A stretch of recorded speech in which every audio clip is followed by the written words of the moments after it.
Ladies and gentlemen, buckle up.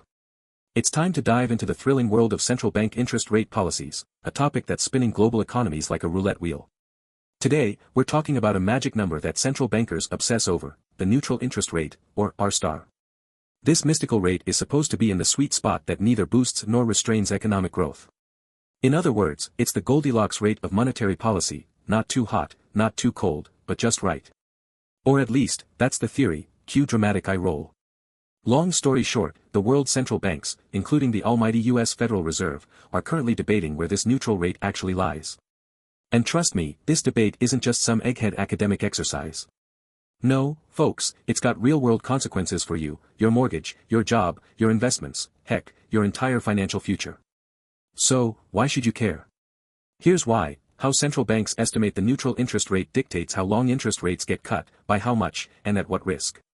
A wrong guess, and we're either back in the chaos of runaway inflation or trapped in grinding recessions that kill growth like a money-starved weed. So, what is actually going on?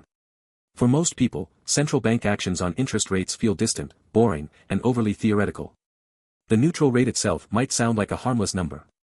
But here's the hard truth, it's central to everything that's happening in the economy right now.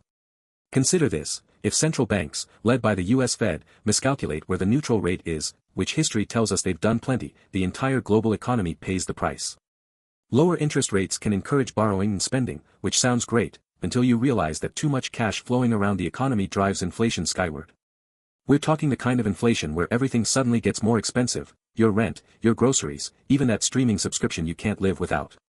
Conversely, if rates are too high, all that stock market wealth that looks so pretty on paper, poof, it vanishes in a hurry. And here's the catch, central banks aren't exactly sure where the neutral rate is. Ah, the irony. They're guessing, and they're guessing with your livelihood in their hands. As former Federal Reserve Vice Chair Lael Brainerd put it in simpler terms, the neutral rate is the interest rate that keeps the economy neither speeding up nor slowing down. Picture it like the cruise control setting in your car, you're not accelerating too fast, which would be inflationary, but you're not slowing down either, which would usher in a recession. If the economy is at full employment and inflation is at the central bank's target, usually around 2%, then everything is considered just right. Economists love to label this number in models as R star or R star. Fancy, isn't it? But the crux of the debate today is about where this elusive number is. For a long time, the US Fed pegged the R asterisk at around 2.5%. But post-pandemic, that number has become a moving target. Fed estimates in 2024 have been inching upwards, bringing us to the August and September estimates of 2.875%. Hold on to your hats, because central banks' neutral rate guesswork has been all over the place. Back in 2012, when the Fed started estimating the neutral rate, their collective wisdom, if you can call it that, pegged the R asterisk at a whopping 4.25%. Reality check, that turned out to be way too high. As the endless economic crises of the 2010s, think European debt crises, weak global demand, and sluggish inflation, dragged on, the Fed steadily revised the neutral rate downward, ultimately landing at the 2.5% range by the late 2010s through early 2020s. Then the pandemic hit. Central banks, including the Fed, went into panic mode. Crashing rates to zero, and in some cases even into negative territory, looking at you, Europe, was the go-to strategy to keep credit flowing through the system. Even amidst historic, pandemic-induced inflation, the basic idea of this neutral rate persisted in the background. But data in 2024 now points to a little problem, more inflationary pressures are lurking, even as headline inflation numbers have cooled. And what does this mean? Central banks might have to rethink their whole approach to rate cuts. Okay, so why the sudden rethink on where our asterisk lies? 1. U.S. economic resilience, for now. Recent data shows that the U.S. economy is defying expectations.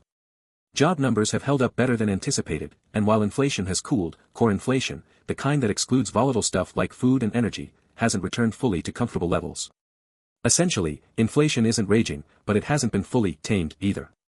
In fact, according to the Labor Department's recent reports, wage growth is still stronger than pre-pandemic averages, and while we love workers getting paid more, central bankers naturally don't like it, with inflation lurking if companies raise prices to meet these wage demands. The Fed's obsessed with finding that Goldilocks rate that neither stimulates hiring nor crushes it. 2. Pandemic legacies, supply chains, demographics, and productivity, all broken. 2 words, supply chain. Remember how we all waited months for basic goods, from electronics to cars, because bottlenecks rippled across the system during pandemic lockdowns? Spoiler alert, those issues still haven't fully gone away, The supply chain disruptions were deeper than anticipated, and that constrains economic productivity, which in turn plays into inflationary pressures. Add in messes like worker shortages, thanks to aging populations and people just leaving the workforce post-pandemic, and productivity isn't climbing fast enough to meet the economic demands. So, the neutral rate may be higher because, essentially, our engines of supply can't rev as high without sparking off more inflation. Here's a fun recipe for the inflation central banks are now facing. You take labor shortages, soaring housing costs, and geopolitical turmoil, then sprinkle in a solid dash of supply-side shocks from climate-related disasters. When you mix that all together, what do you get? Inflation with a spicy new twist. Seriously, over the past year, inflation risks have evolved. We're seeing higher food prices due to weather problems, more expensive energy due to geopolitical tensions, and what policymakers kindly call sticky inflation in core prices, housing and services. All this adds up to a confusing landscape for the neutral interest rate debate because central banks are not working with your everyday inflation problems. They're operating in a very volatile and uncertain environment.